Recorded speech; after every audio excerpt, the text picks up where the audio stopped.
Hey Celtics fans, a big thank you to all of you who have subscribed to the channel, making Celtics Today by Chat Sports one of the fastest growing Celtics news and rumors channels right here on YouTube. If you haven't subscribed, don't be a fraud. Hit that red subscribe button down below and help get us to 10,000 subscribers. More subs equals more videos, and we like talking Celtics here at Chat Sports.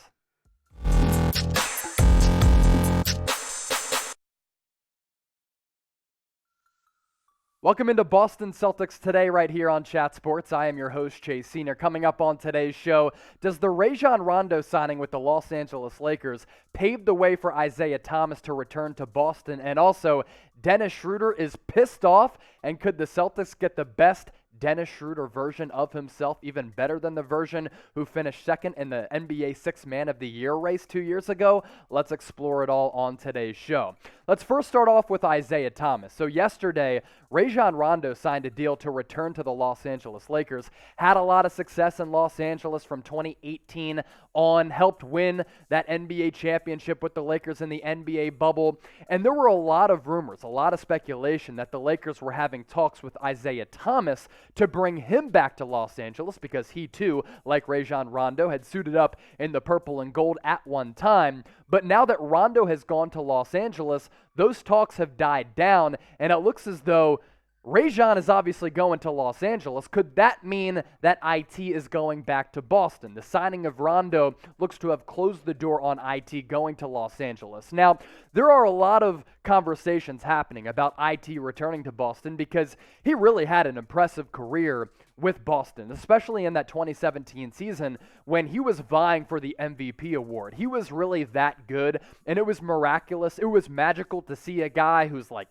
5'9" on a good day drop almost 29 points per game, hit so many clutch shots. If he doesn't suffer that hip injury during the playoffs that season after his sister had passed away, man, a lot of things went against IT that year. I think you're looking at a Celtics team that really does make a deep and successful run in the playoffs. But his numbers that year were stupid. Almost 29 points per game, nearly 6 dimes per night. He shot 46% from the floor and above average from distance, almost at 38%. Night in, night out. He was doing things that Allen Iverson was doing with the Sixers in the early 2000s. Just a little guy who was defying all odds and just putting the biscuit in the basket at a very elite rate.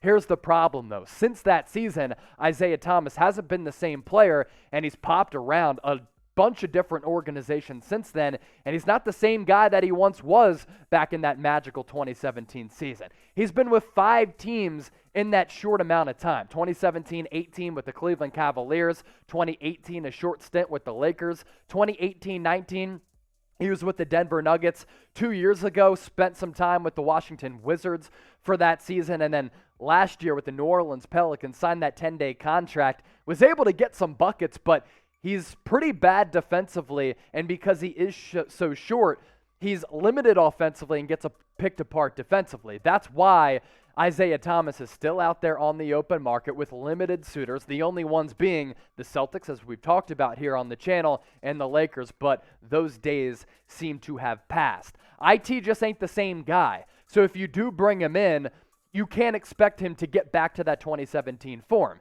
He's older, he's more injury prone, his game has fallen off since then, and he's just not the player that he once was. If the Celtics do decide to bring him back, though, maybe he's a training camp body. He would definitely be a depth piece. Don't expect him to start either. He'd be coming in like the second, third option off the bench, playing either point guard, primary ball handler, even a shooting guard. He would be a cheap bench piece who can score the basketball at least a little bit. Here's the problem, though. I think the Celtics are set at the point guard spot and the traditional guard spot because the players in front of them would include Marcus Smart, who signed that contract extension, Dennis Schroder, who we'll talk about here in just a bit, who signed that one-year deal with the Celtics in free agency. Josh Richardson has been extended by Boston in a deal that I thought was somewhat puzzling, and then Peyton Pritchard played very well in the NBA Summer League. I think all of these guys would be in the rotation ahead of IT. So Celtics fans, sound off in the comments section right now. Let your feelings be known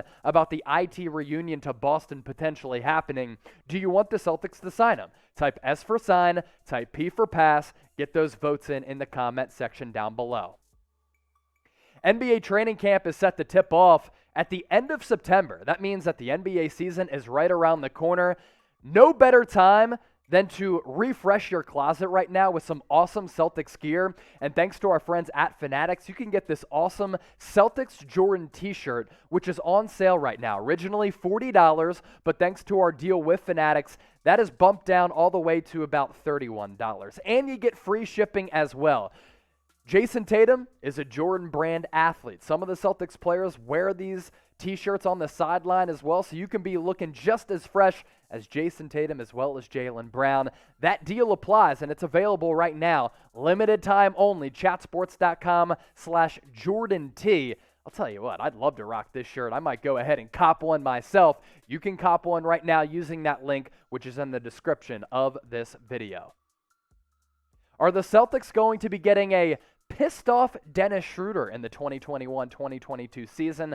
Possibly. So as we know, we covered it, breaking news within the hour of it happening. We brought you that news of Schroder inking that one-year contract with Boston. One-year deal worth a little less than $6 million.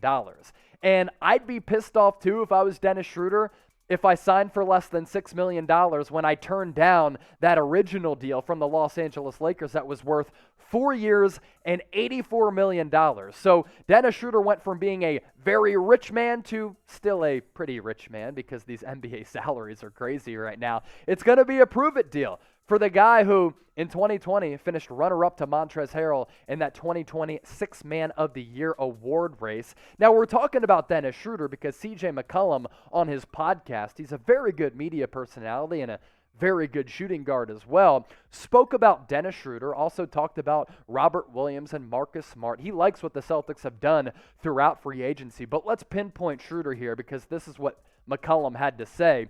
Schroder has a lot to prove. McCollum said now he's probably angry. He's probably a little frustrated at the situation, but also motivated. I think one of the best things about slights or going through struggles or potentially turning down money, similar to what John Collins did with the Atlanta Hawks when he turned down a deal around $90 million and then signed for $125 million in NBA free agency this year, is he come in motivated and you also understand what's at stake.